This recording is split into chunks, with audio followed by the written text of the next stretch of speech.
Is it 50 to 1, 40 to 1, 32 to 1? And what does that even mean? So if you're gonna run a chainsaw like this Stihl chainsaw right here, you're basically using a gas oil mixture. So there is a ratio. We have a 50 to 1, a 40 to 1, a 32 to 1. What does that mean? Well, that means for every 50 parts of gasoline, I have 1 part of oil.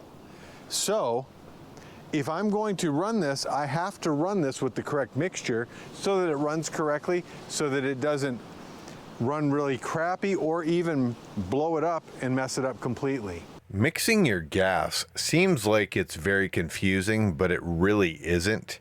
When I was a kid, you had a container of oil, you had the mixing ratios on the back. You didn't really have a whole lot of options. Now, there's small containers that are for 1 gallon of gas.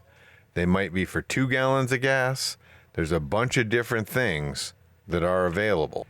In one sense, this can actually be easier because if you're just going to do a gallon, you pour that little container of oil in and you're mixed correctly. Today we're using the Stihl Ultra Oil with 1 gallon of gas for a 50 to 1 ratio. Step 1 for mixing your gas and oil together is to have a good, clean gas can. Step 2 is to choose your desired oil and pour that desired amount of oil into the gas can. In this case, we're using the Stihl Premium Oil. It's a 50 to 1 mixture. That little container goes to 1 gallon of gas. Step number 3 is to get the desired amount of gas into your gas can, and that may be different on what your application is. In this particular case, I've got a 2 gallon gas can with 1 gallon of fuel in it, non-ethanol, unleaded gasoline. All right, so whenever I get gas for a small engine, I always use the non-ethanol gas, which is not cheap, but ethanol it wreaks so much havoc with your engine and causes so many problems, it's worth spending a little bit of extra money for.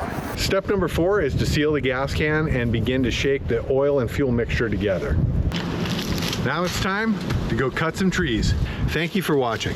If you found value in this video, go ahead and hit that like button, that thumbs up, and also subscribe to our channel. Also, if you want more videos like this, more DIY type stuff, you can head on over to YouTube to our playlist. For additional DIY stuff and more, you can head over to our website at www.befreebenson.com. Remember, doing things yourself allows you to save money and be free. See you in the next project.